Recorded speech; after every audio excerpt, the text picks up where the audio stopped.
Farmers group फसलों के सही दाम न मिलने के कारण कल सुबह 11 बजे कलेक्ट्रेट के सामने विरोध मार्च निकाल रहे हैं। जंगली हाथियों ने मिलादमपरा गांव में एक बार फिर से कहर मचाते हुए 300 एकड़ केले के बागों को तबाह कर दिया।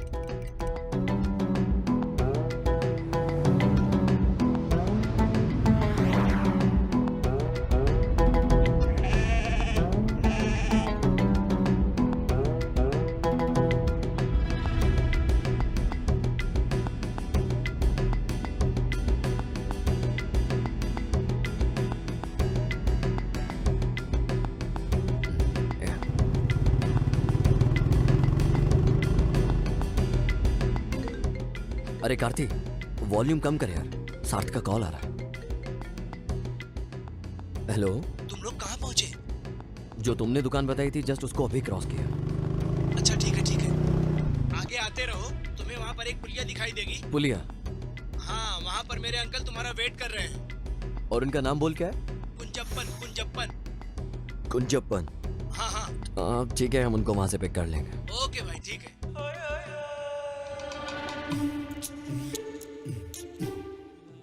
कार्ती, वहाँ किसी को मैंने बैठे देखा, वो जरूर उसके अंकल होंगे।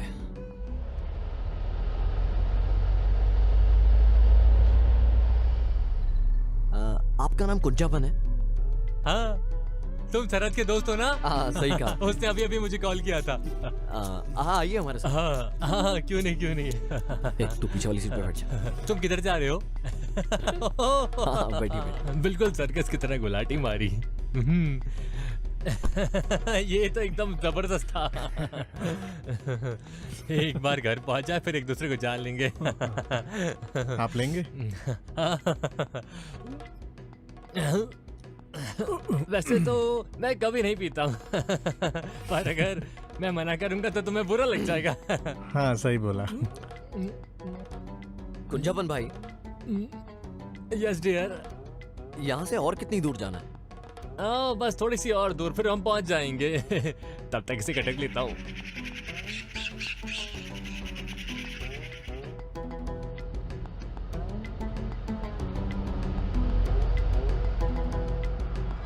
राइट नहीं, लेफ्ट बस रुक जा, गेट पर तोड़ा देना, मैं खोल देता हूँ।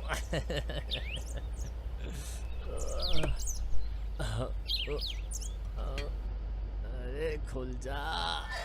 क्या ये शरद का घर है? भाई नहीं है, ये उसके दादा का घर है। आजा। अब यहाँ कोई नहीं रहता। लाइक बहुत खूबसूरत है ना? आजा। देख, एकदम हवेली लग रहा है यार। नजर रखनी पड़ेगी, आखिर करना क्या चाहते हैं लोग।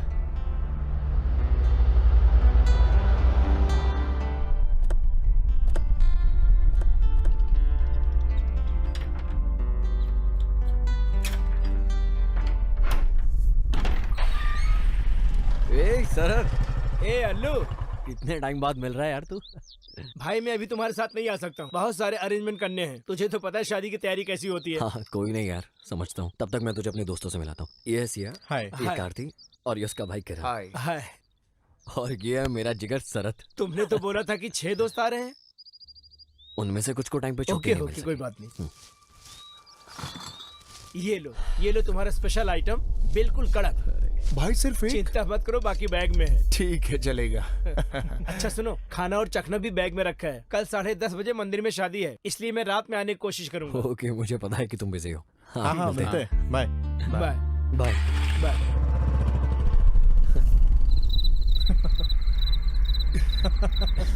कुंजपन भैया, ऑमलेट कहाँ है? बस तैयार हो रहा है। एक मेरे लिए भी।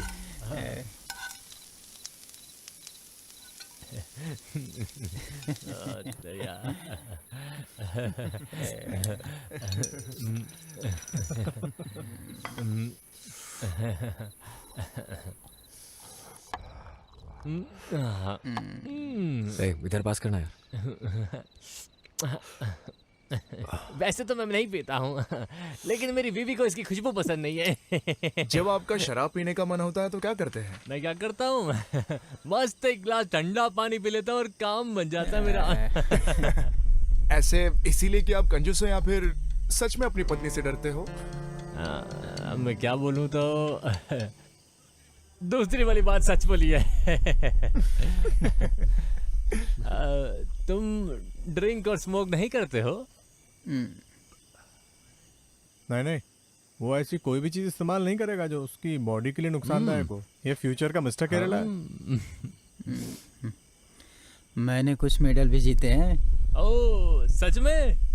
जवानी के दिनों में मैंने भी बहुत सारे मेडल जीते थे। पर शादी के बाद सब बंद कर दिया। अब सिर्फ अपनी पत्नी से झगड़ा करता हूँ। हमारी 2 ट्रॉफी भी है, हाँ।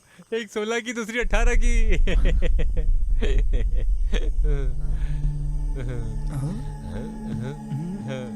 दोनों लड़के हैं। शा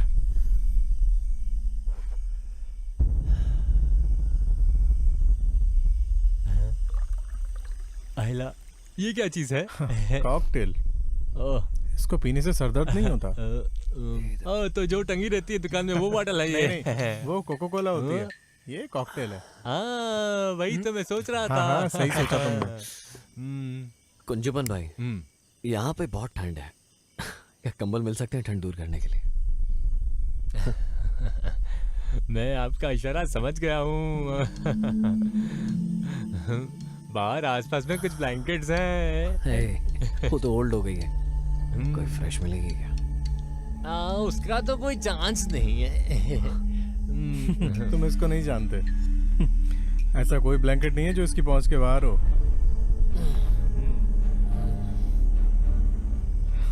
तुम दानी को जानते हो ना? वो अल्लू का जिगरी दोस्त था।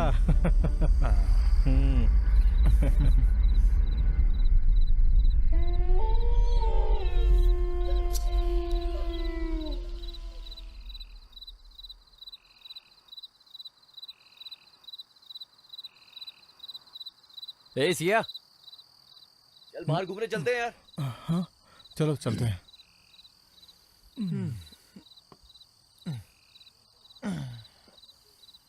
कुंजवन भाई, कुंजवन भाई, कोई नहीं, तुम सोते रहो, हम लोग बाहर से घूम के आते हैं। अरे ज्यादा दूर मत निकल जाना, जंगली जानवर घूमते हैं।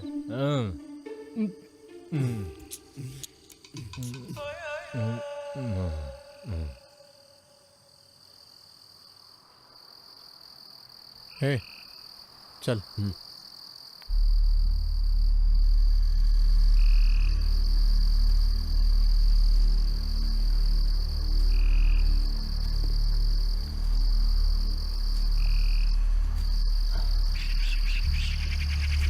समझ गया।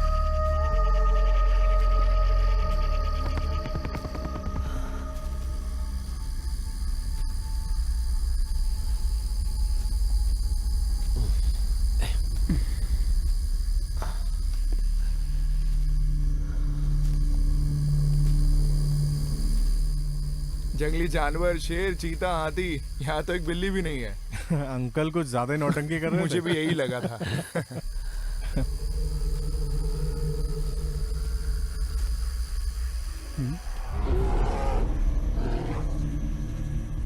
एक कार थी, वो भालू की आवाज थी। तुझे भालू की आवाज कहाँ से आई? अरे सच बोल रहा हूँ, मैं भालू की हाँ, आवाज तू मोगली पहचानता की हूँ। तरह जंगल में पला बड़ा है। इतने घने जंगल के बावजूद भी ऐसा लगता है यहाँ पर कोई रहता है। हाँ यार, सच बोल रहा है। चल देखते हैं। चलते हैं।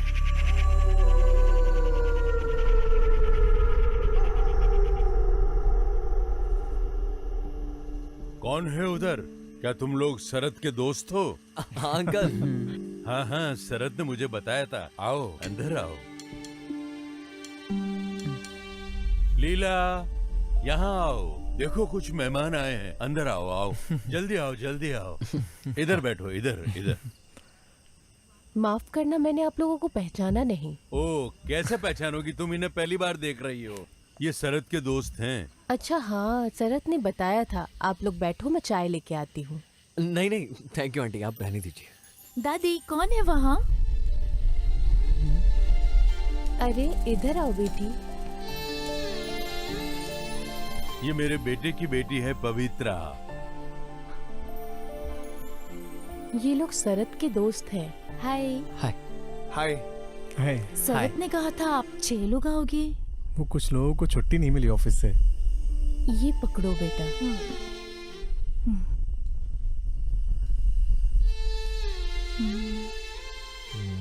वैसे अंकल आपका नाम क्या है? रघु रमन। मैं तुम्हारे दोस्त शरद का रिश्तेदार हूँ, लेकिन उसके डैड और मेरे बीच में कुछ गलतफहमी हो गई थी। ये कोई बड़ी बात नहीं है। ये लो बेटा, साबूदाना खाओ। हमारे खेत में उगाया हुआ ताजा साबूदाना है। ये मुझे दे दो, तुम जाके नहा लो।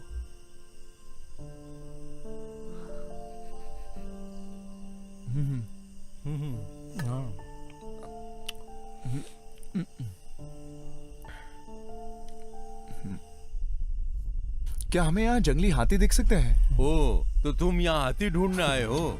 नहीं, वो क्या है ना, वो तो कुंजपन भाई ने कहा था कि यहाँ पे बहुत सारे जंगली हाथी घूमते तो रहते फिर वो कहाँ हैं? वो तो दारू पी के पड़े हैं। सुनो, अगर तुम लोग यहाँ से 2 किलोमीटर आगे जाओगे, डेंस फॉरेस्ट है, वहाँ हाथी आते हैं। वो इधर तो नहीं आते।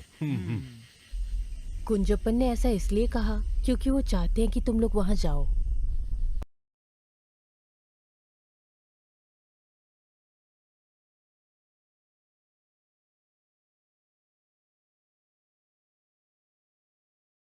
उसकी मंगेतर है ना, इसीलिए इतना शर्मा उसकी रहा है। सगाई हो गई है? हाँ, अभी पिछले हफ्ते ही हुई है। अच्छा। हाँ। ये जगह बहुत खूबसूरत है, हम लोग अपना हनीमून मनाने भी यहीं आएंगे।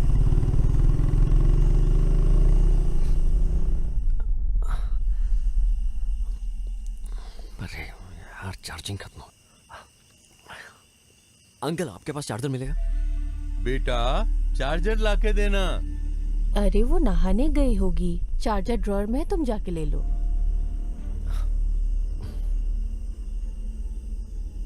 पर अंकल, कुंजपन भाई ने रात में यहाँ बाहर घूमने से क्यों मना किया है? अरे बेटा, पास के घर में मर्डर हुआ था। अरे ये 3 से 4 महीने पहले हुआ था। तब से ये अफवाह फैल गई है कि उस घर से कुछ अजीब सी आवाजें आती है। ये अफवाह नहीं है, चाय के बगीचे में काम करने वाली औरतों ने बताया कि उस घर से महिला और एक बच्चे की रोने और चीखने की आवाज आई। अरे लोग तो कुछ भी कहते हैं। तुम्हारे फोन में तुम्हारी मंगेतर की फोटो है? ये देखिए, ये है फोटो। बहुत आंटी। अच्छा। हाँ।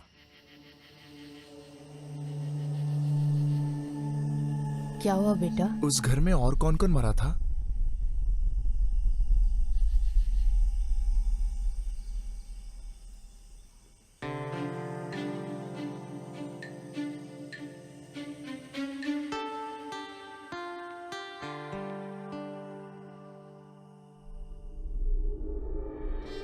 अरे यार, ये चार्जर किधर है? होना तो यहीं चाहिए।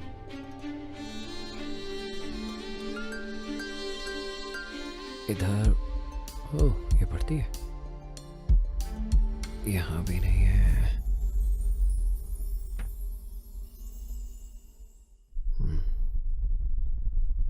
अरे क्या चाहिए तुमको? अरे, फोन बंद हो गया था। आंटी ने बोला तुम्हारे पास। साइड हटो, मैं देती हूँ।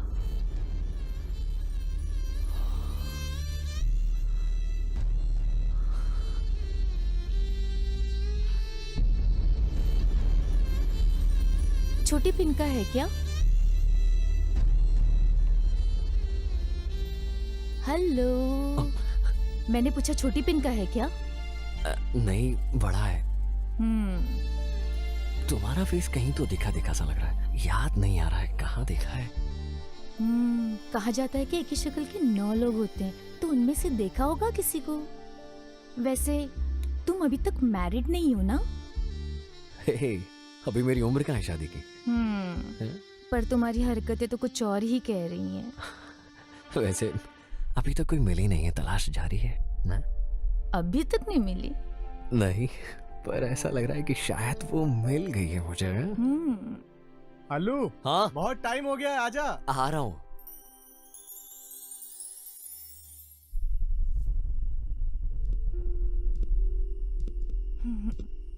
अंकल, अब हम चलते हैं। हाँ हाँ हाँ, ठीक है। सेल्फी लेना, सेल्फी सेल्फी। हाँ, सेल्फी सेल्फी सेल्फी। अरे कार्तिक, चल सेल्फी लेते हैं। हाँ भाई, ठीक है। अंकल आइए आप। आइए, आप इधर आइए। सब लोग एक साथ। हाँ अब ठीक है।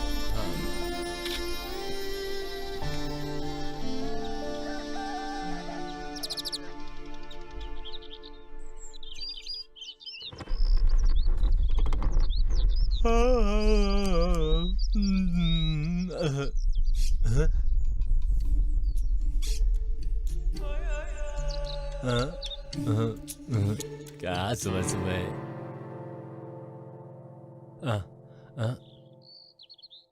यहाँ तो अभी तक सब सो रहे हैं। अल्लू को फोन देना जरा।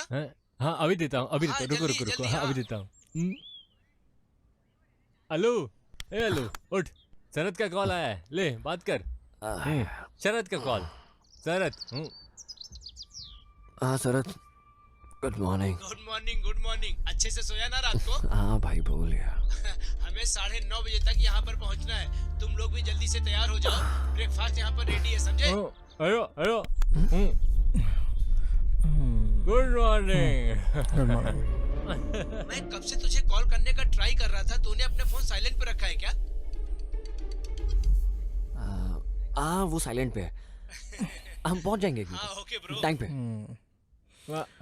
ए कंजुमन भाई, उतर गई तेरी। बस हल्की सी सुरसुरी मच रही है, बाकी सर दर्द नहीं है मुझे। इसी को ही कॉकटेल बोलते हैं। बिल्कुल। ओए जिम वाले बच्चे उठ जा, उठ जा। ओए ओए शादी में जाना है।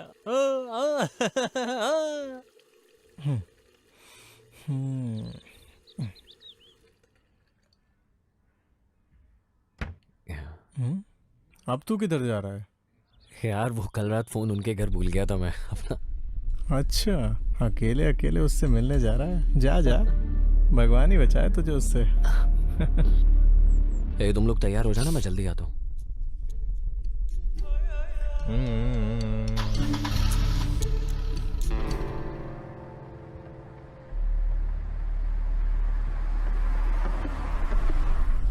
ये उधर किधर जा रहा है?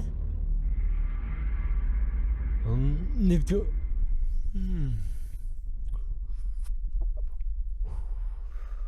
अरे अल्लू किधर के लिए चला गया? वो अपना फोन लेने गया है। आपके रिश्तेदार के यहाँ भूल गया था कल रात को। रिश्तेदार के घर? ये कौन आ गया? वो बगल में जो 2 माले की बिल्डिंग है ना, उन्होंने बोला कि वो आपके रिश्तेदार है। शरद के पापा और उनकी कोई प्रॉब्लम है। क्या बात कर रहे हो? सुबह सुबह माल भुग के बैठे हो क्या? कुछ भी बोल रहे हो, नहीं फूका कुछ माल वाल। अरे सुनो ना कुंजपन भाई, आप कहना क्या चाहते हो? अरे शरद के पिता का तो 24 साल पहले ही निधन हो गया था। उस समय तो वो सिर्फ 2 साल का बच्चा था। तो अगर आपके वो रिश्तेदार नहीं है तो और कौन है? अब मुझे कैसे पता चलेगा कि तुम किसके घर गए हो? आलू जिस तरफ गया है उस तरफ सिर्फ एक ही घर है, फिर उसके बाद सिर्फ जंगल है। उस घर में कोई नहीं रहता है। करीब 4 महीने पहले उस घर में एक आदमी पागल हो गया और उसने अपनी पत्नी और पोती को कुल्हाड़ी से मारकर खुद को फांसी लगा ली थी। उसके पति का नाम क्या था?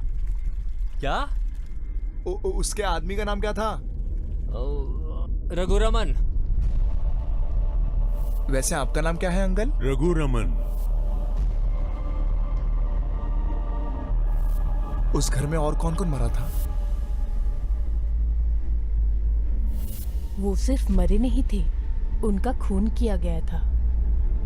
वो लोग यहाँ के नहीं थे, कहीं बाहर नॉर्थ से आए थे। पति, पत्नी और वो लड़की शहर के किसी कॉलेज में पढ़ती थी। वहाँ पे किसी लड़के के प्यार में पड़ गई थी। घर में किसी को भी इसकी जानकारी नहीं थी। एक दिन झूठ बोल के स्पेशल क्लास के नाम पे बाहर चली गई थी। वो लड़का बिल्कुल अच्छा नहीं था। वो उसे किसी लॉज में ले गया था। वहाँ पे उसके और भी दोस्त थे और मिलके उन लोगों ने उसके साथ बहुत बुरा किया। वो वापस घर आई और कभी किसी से कुछ नहीं बोली। वो बेचारी सदमे में थी। 2 से 3 महीने बाद परिवार वालों को एहसास हुआ कि वो लड़की प्रेग्नेंट है। उन लोगों को किसी ने भी कुछ दिनों तक बाहर नहीं देखा। एक दिन उस आदमी ने कुल्हाड़ी उठाकर अपनी बीवी और पोती को मार दिया और खुद फांसी लगा के जान दे दी।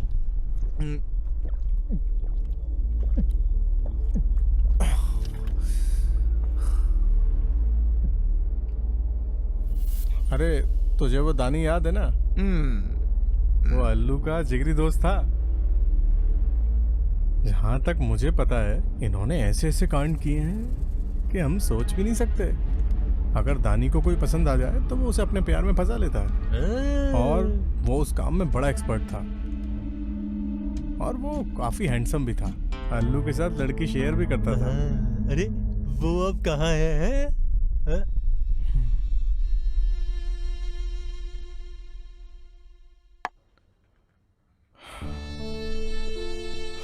वो अब नहीं रहा, एक्सीडेंट में मारा गया 3 महीने पहले।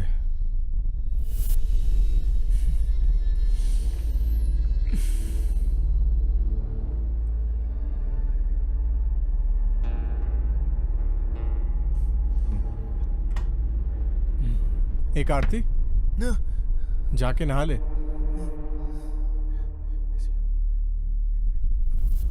एक आरती चल सेल्फी लेना।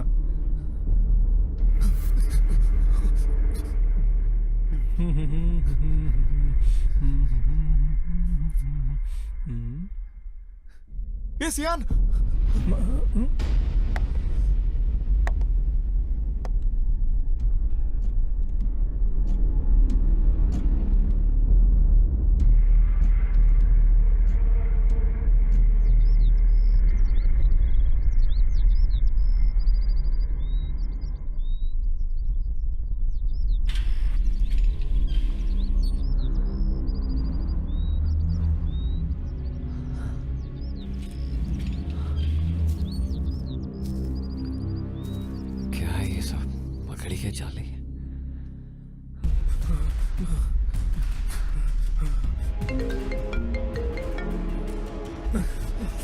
जल्दी फोन उठा।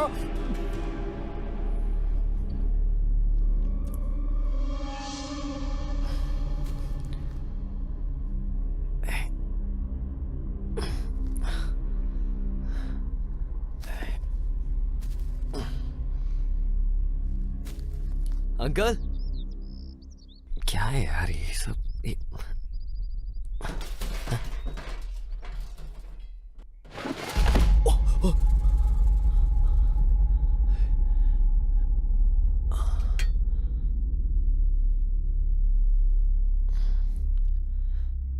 अंकल अंकल आंटी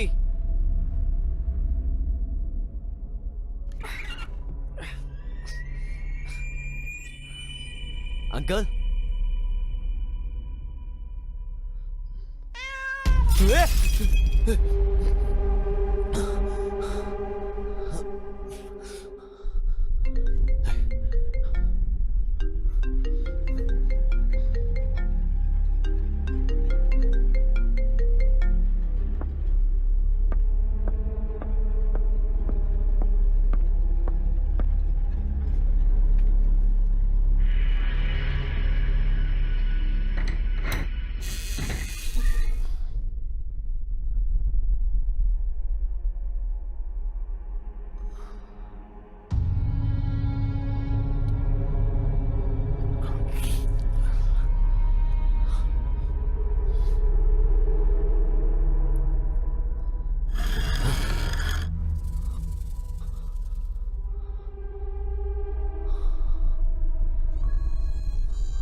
ये सब गए किधर?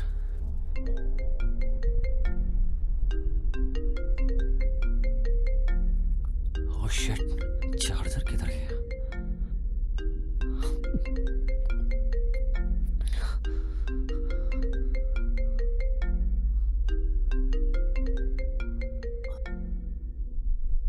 हेलो हल्लू, उस घर के अंदर मत जाना, वहां पे कोई भी आदमी नहीं है। सबके सब भूत हैं। मैंने तुझे वो सेल्फी भेजी है व्हाट्सएप पे जो हमने कल ली थी, देख उसे।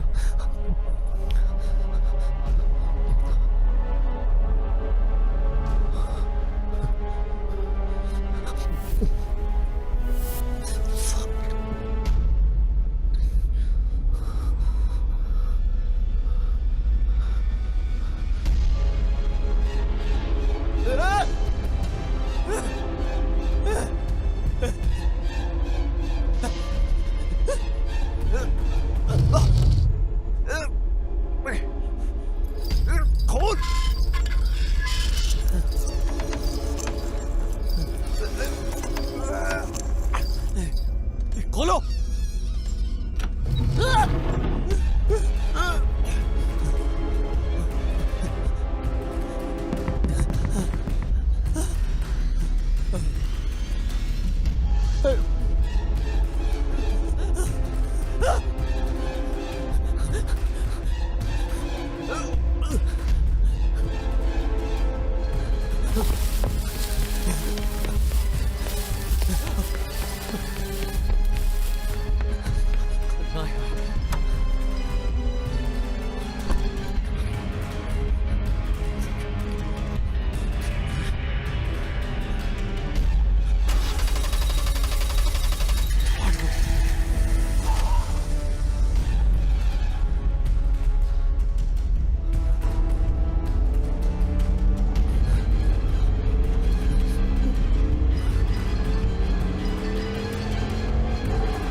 दानी,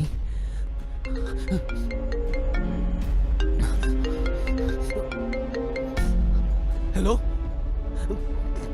कौन है? मैं हूँ पवित्रा।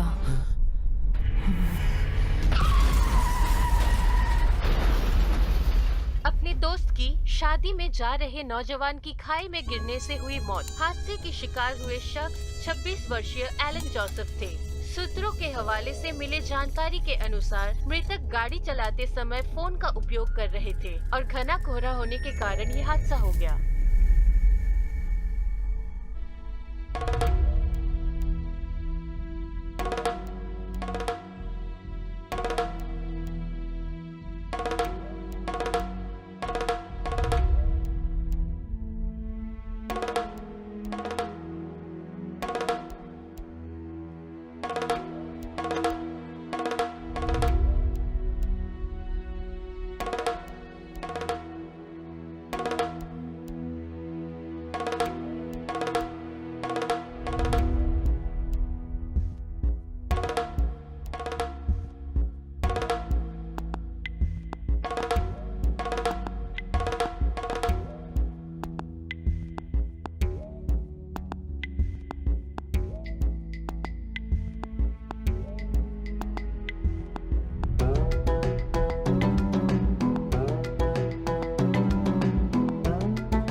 महिलाओं के साथ हिंसा करना कानूनन अपराध है। इस फिल्म को बनाने के दौरान किसी भी जानवर को नुकसान नहीं पहुंचाया गया है।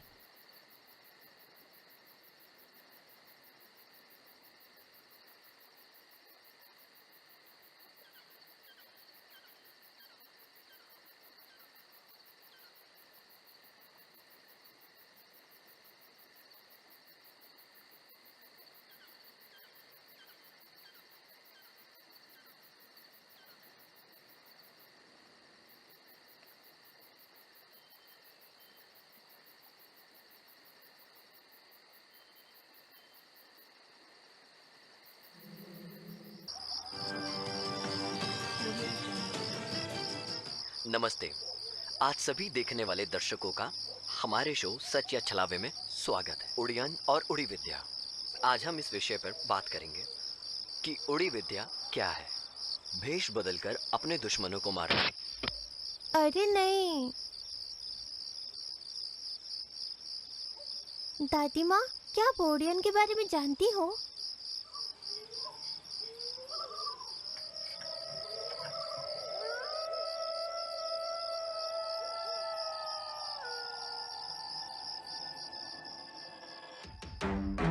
ये वो समय था जब जमोरिन राजा और वल्लू वनत के शासक भारत पूजा नदी के तट पर सत्ता के लिए युद्ध कर रहे थे।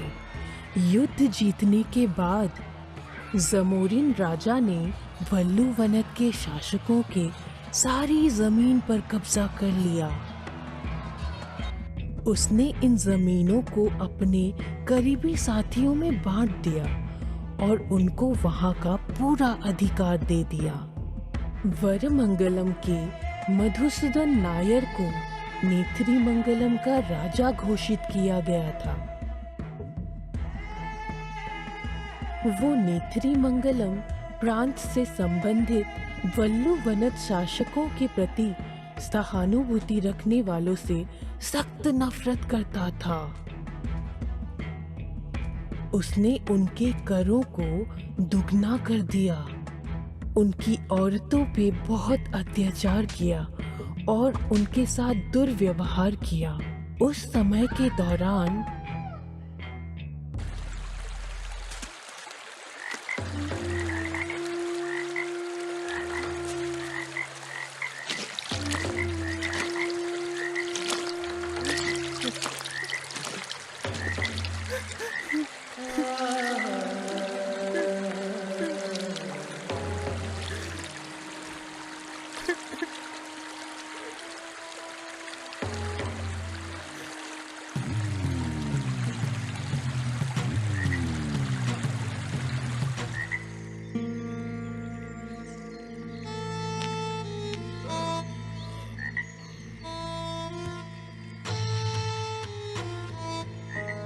राजा साहब, गंदी नौली के कीड़े, तेरी हिम्मत कैसी है मेरे जान काट में आने की?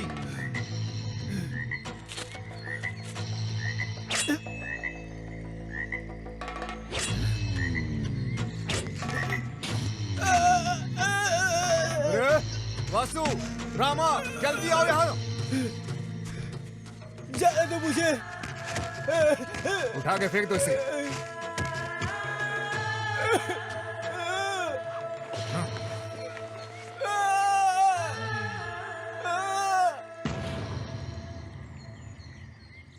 चातन को मरा हुआ समझकर उन्होंने उसे कुरुतिमलक कावू की सीमा पर फेंक दिया। बदले की भावना से भरे हुए चातन ने मौत के सामने भी घुटने नहीं टेके। इस बात का एहसास होने पर कि वो राजा को नहीं मार पाएगा, उसने कुरुतिमलक कावू में ही रहने का फैसला कर लिया। उसने अपने हाथ की नस काट के काली माँ के सामने अपने रक्त की बलि दी। चातन की भक्ति से खुश होकर देवी उसके सामने प्रकट हुए। चातन ने देवी से मधुसूदन नायर और उसके पूरे वंशजों को खत्म करने का अनुरोध किया, मगर देवी ने उसके अनुरोध को मना कर दिया और उसके बजाय उसे एक दवा के बारे में बताया। जंगल और पहाड़ियों की खाक छानने के बाद आखिरकार वो उन जड़ी बूटियों को ढूंढने में सफल रहा। विभिन्न प्रकार की जड़ी बूटियों से उसने एक चमत्कारी रसायन बनाया जो किसी के कान, घुटने और कोहनी पर लगाने से वो अपनी पसंद का भेष बदल सकता है, लेकिन ये भेष हमेशा के लिए नहीं बदल सकता।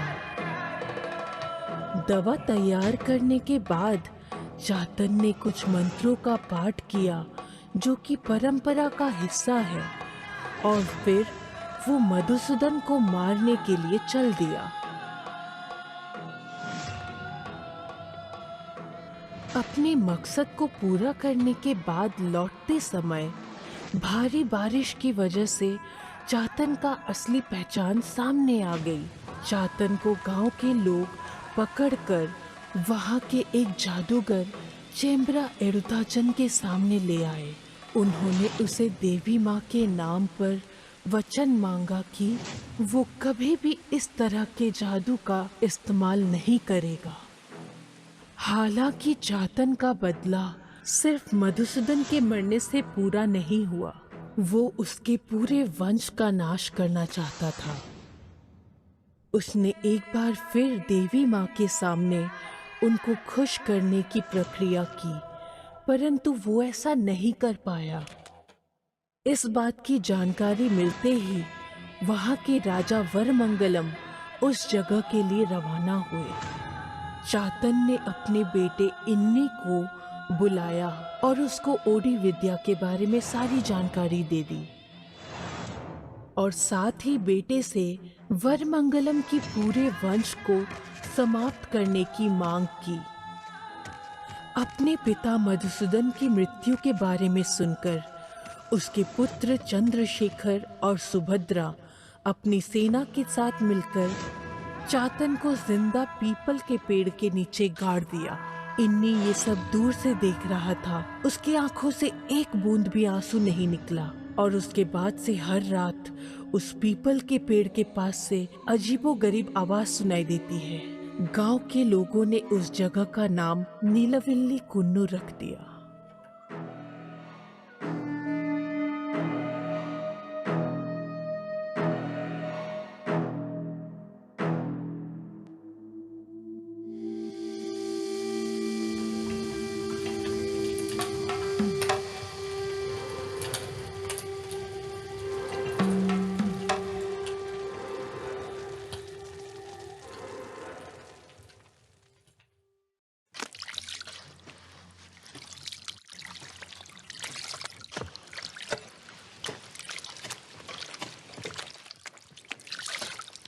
अरे सब लोग भाग क्यों रहे हैं? तुझे कुछ पता नहीं है क्या?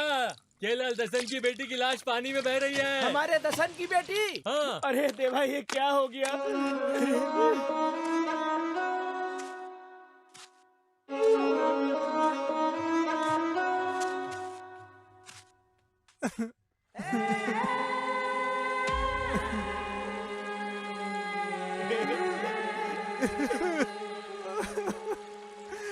ये क्या हो गया मेरी बेटी को?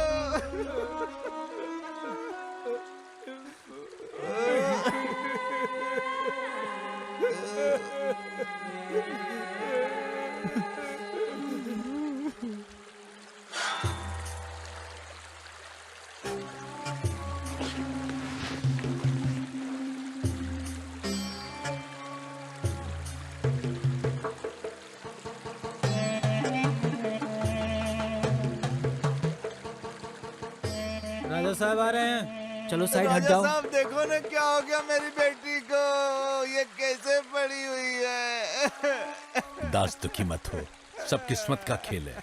रामा, ज्यादा समय मत लगाओ, क्रियाक्रम जल्दी करो। जी राजा साहब। हाँ।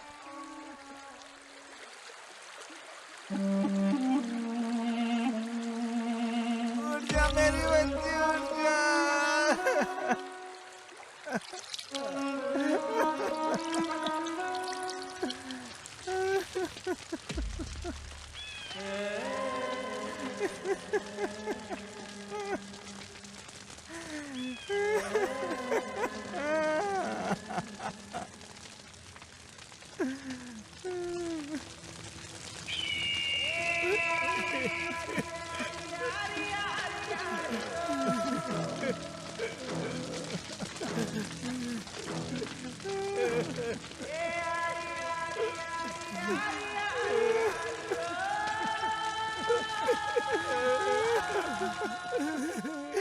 इन्नी देख मेरी बच्ची को क्या हो गया है, कैसी पड़ी है मेरी बच्ची, देख मेरी बच्ची को इन्नी।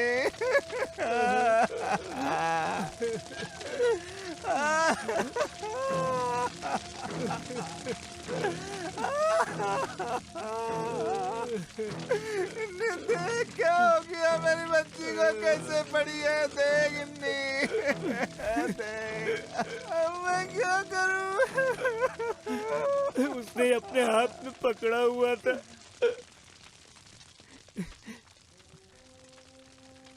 ये हमारा मंगलम वंश की मोहर है। जो भी इसकी हालत का जिम्मेदार है, चाहे वो कोई राजा महाराजा क्यों ना हो, उसे भी ऐसे जला देना चाहिए। ये सिर्फ तुम कर सकते हो इन्नी। किसने किया है ये?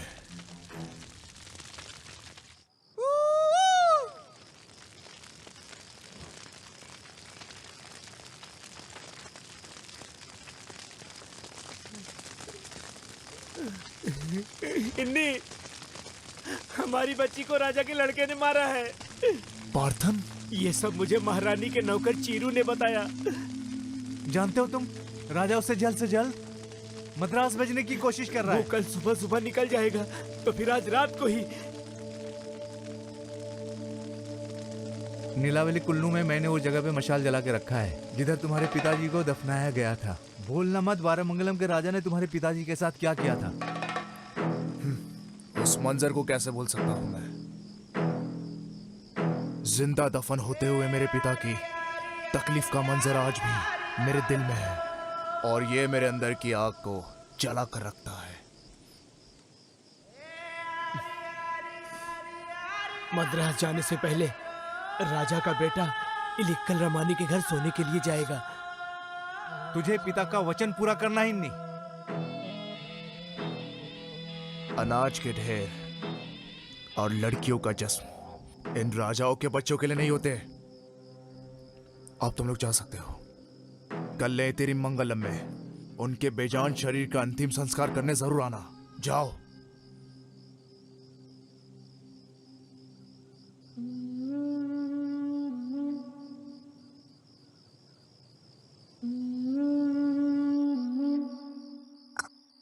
सूर्यास्त के बाद गर्भवती महिला को बाहर कदम नहीं रखना चाहिए मेरी बच्ची।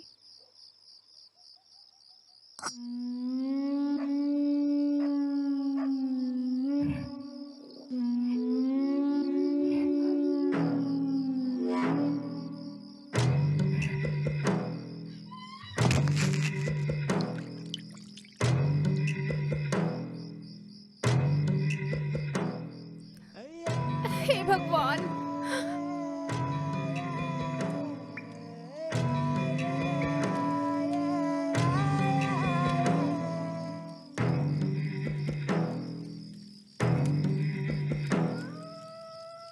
राजा साहब, मद्रास में रमानी जैसी औरत और कोई नहीं होगी क्या? हाँ ना रामू, पर वो इनके जैसी खूबसूरत तो बिल्कुल भी नहीं है। और तो और उनके पास से बहुत ज्यादा बदबू भी आती है। राजा जी, तो आप मद्रास भी गए हैं?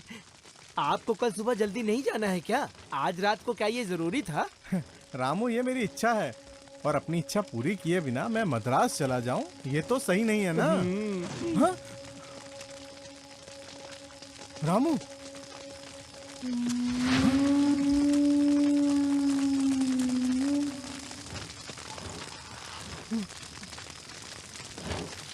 कौन है वहाँ?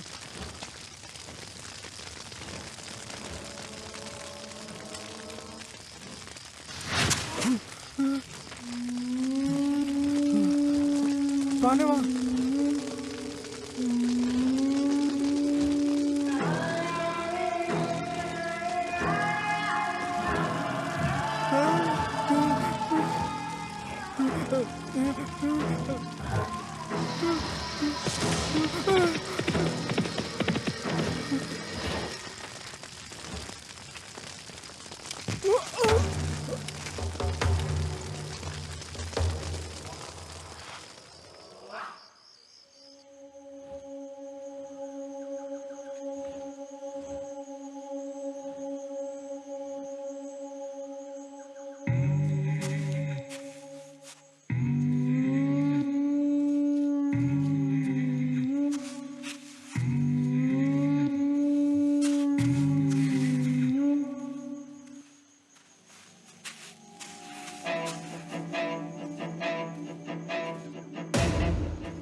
प्रेत आत्मा पिंडा समर्पयामि।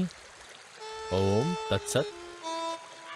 देवांगत आत्मा को याद करें और पत्ते पर 3 बार जल छिड़कें।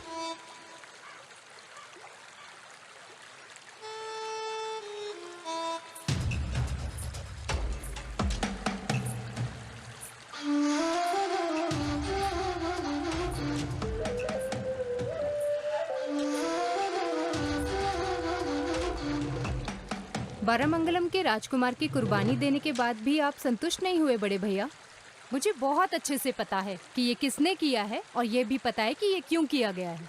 वो चाथन का लड़का इन्नी है, अपने पार्थन के।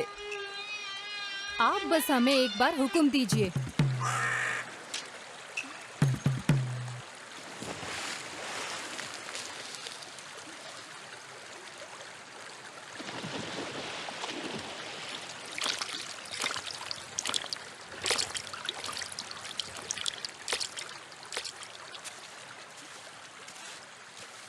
लगता है कि वरमंगलम के राजा को उन नीची जाति वाले कुत्तों से लगाव हो गया है। तो क्या हुआ, भले ही वो राक्षस तुम्हारे खुद के बच्चों को ही निगल जाए। इतना सब होने के बाद भी आप चुप क्यों रहते हैं? बोलिए।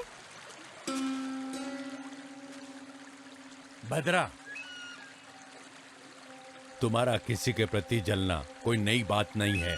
जब से मैं मुखिया बना हूँ तुम तो चुड़ैल की तरह मेरे पीछे पड़ी हो, परेशान कर रखा है।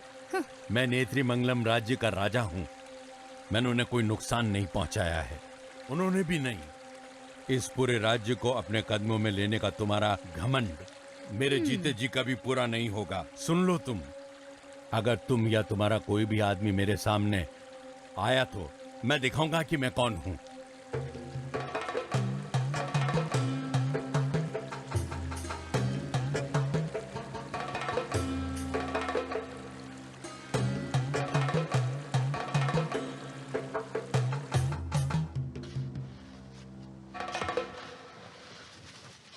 अरे तुमने दासन और इन्नी को देखा है क्या? इनमें महारानी तुमसे मिलना चाहती है, तुमको तुरंत उनके पास जाना चाहिए। महारानी सुभद्रा,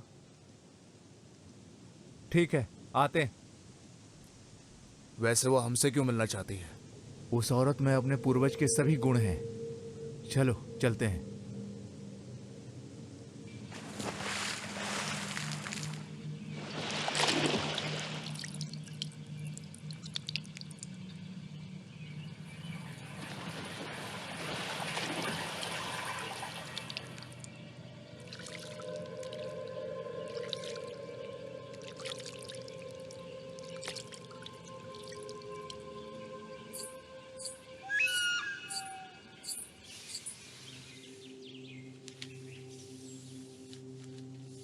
राजा जी, महारानी हमसे मिलना चाहती है, कुमारन कह रहा था। उधर किनारे खड़े हो जाओ। भद्रा,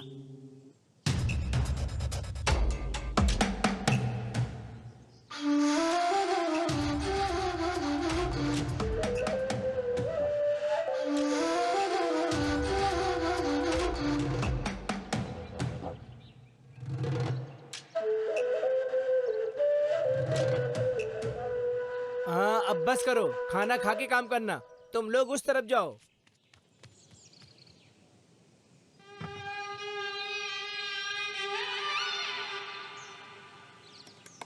महारानी जी, हमें क्यों याद किया आपने?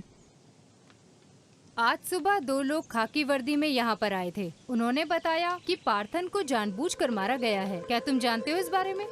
अगर तुम में से कोई जानता है तो बता दो मुझे। हमें इसके बारे में कुछ भी नहीं पता। क्या तुमको पता है इन्नी? अभी भी तुम्हारे परिवार में वो देवी माँ को खुश करने वाली पूजा होती है? जी महारानी साहबा। फिर तुम उल्लू क्यों बना रहे हो दासा, जैसे कि हमें पता ही नहीं? इन्नी के द्वारा खूनी पार्थन की पिटाई करते हुए अपनी आंखों से ये सब कुछ मेरे पति नारायण ने देखा है।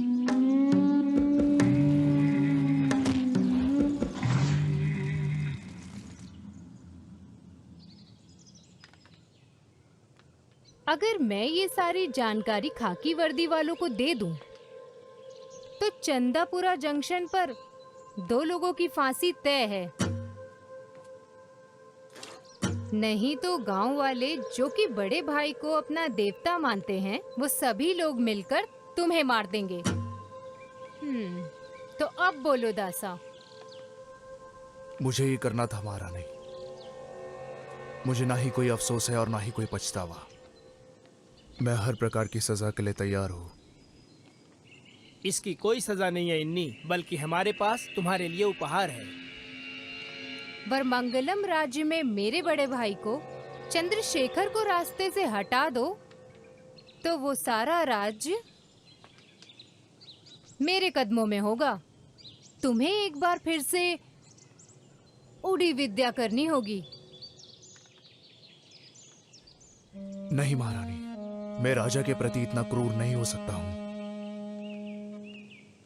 इन्नी, तुम कर सकते हो। तुम उस चेतन के बेटे हो जो नीलावली कुन्नू में दफन है। बिना किसी कारण के मैं राजा को क्यों मारूं? किसने कहा कि कोई कारण नहीं है? क्या ये तुम भूल गए कि कैसे तुम्हारे पिता चाथन को जिंदा जला दिया गया था? समझे? हम करेंगे महारानी। तुम्हारी बातों पर विश्वास नहीं कर सकते दासा। तुम्हें देवी माँ के सामने वचन लेना होगा।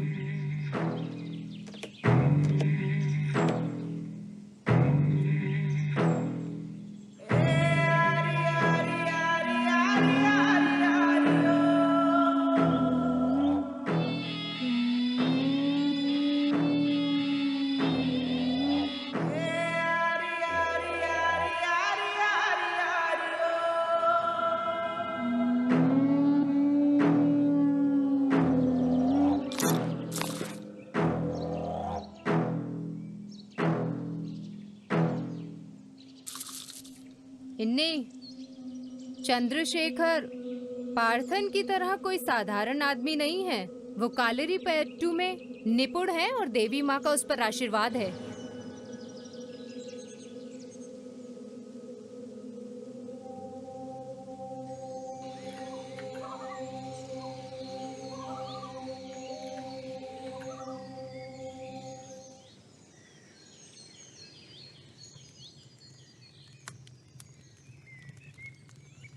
जिंदा दफन होने से पहले तेरे पिता ने क्या कहा था, तुम्हें याद नहीं है?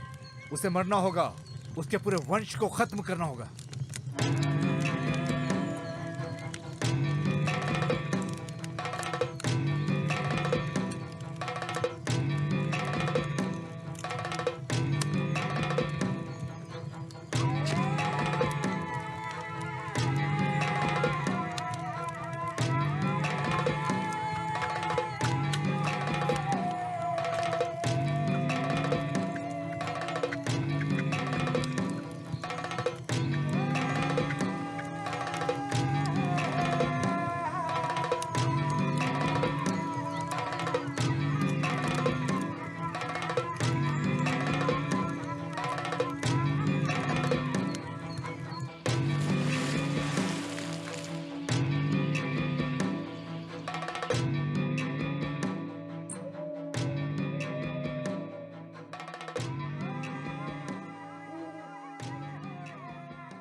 रामा, हाँ नारियल के पेड़ों की कटाई करनी पड़ेगी। कल मजदूरों को लेकर उधर जाना। जी राजा साहब। अरे रामा, उधर बकरा घुस गया है। नहीं, वहाँ तो कुछ भी नहीं है। तुझे दिख नहीं रहा है क्या? नहीं राजा साहब, सिर्फ आंखों का छलावा है। मेरी आंखें तुझसे ज्यादा तेज है, समझा? तू जा, मैं संभाल लूंगा। जी राजा जा। साहब।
मुझे पता है तुम कौन हो। तुम भेष बदलकर मुझे डरा नहीं सकते।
बुरा मत मानना इन्नी, जब हम अपने सभी दुश्मनों को मार देंगे तभी हम और भद्रा यहाँ पर राज कर पाएंगे।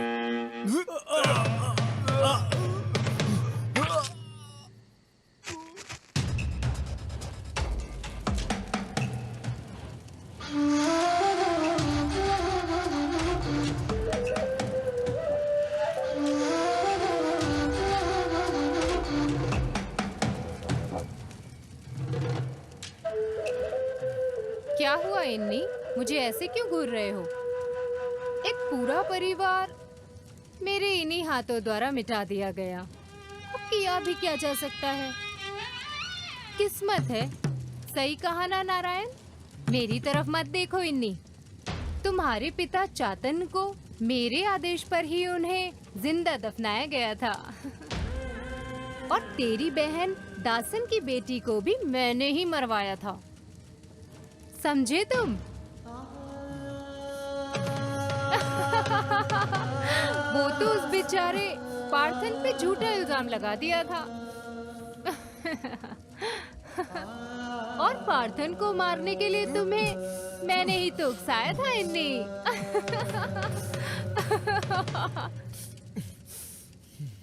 अब मुझे बस एक और आदमी को मारना है जो इन सब का साक्षी है। तुम्हारा दासन। वहाँ देखते रहो इन्नी।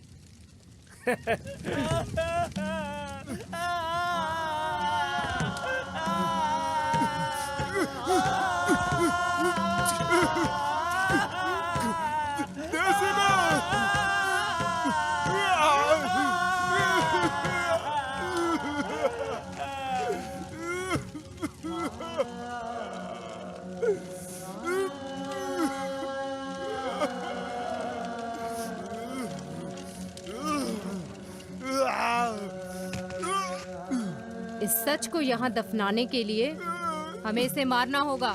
चलो मार डालते हैं इसे।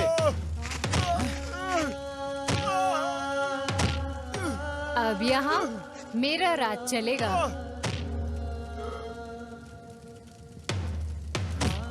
भद्रा का नेत्र्य मंगलम।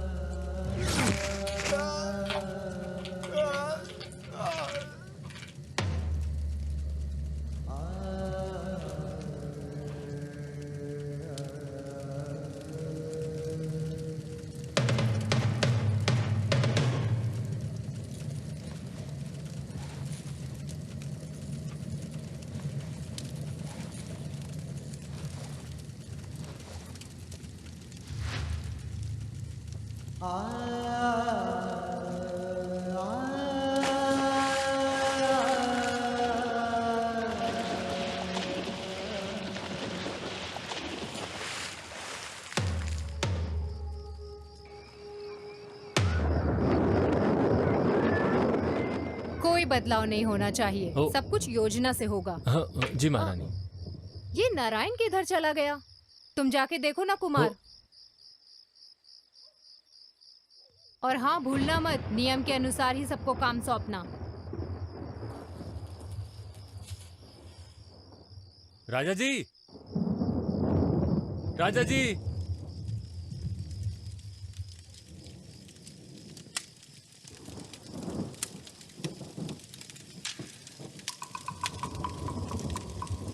महारानी जी, खून।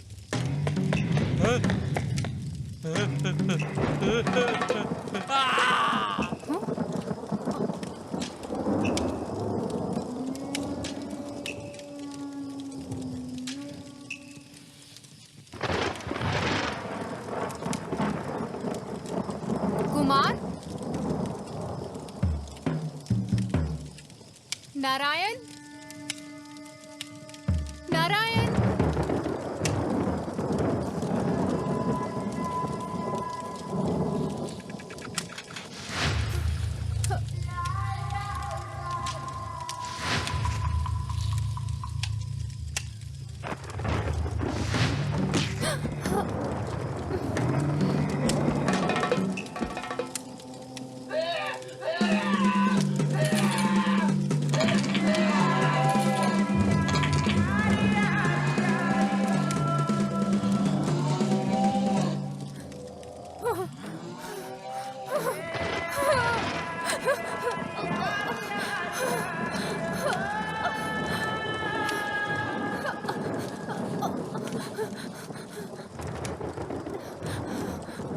महारानी जी, महारानी जी।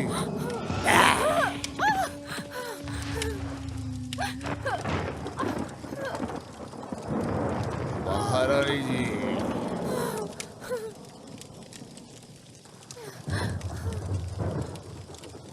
अहम कालीन चुड़ै देवा प्रतमा शिवम नित्रय दौ तस्मा। तो आज हमने बात की उड़ियान और उड़ी विद्या के बारे में। सच या छलावा कार्यक्रम एक बार फिर आएगा नए एपिसोड के साथ। तब तक शुभ रात्रि।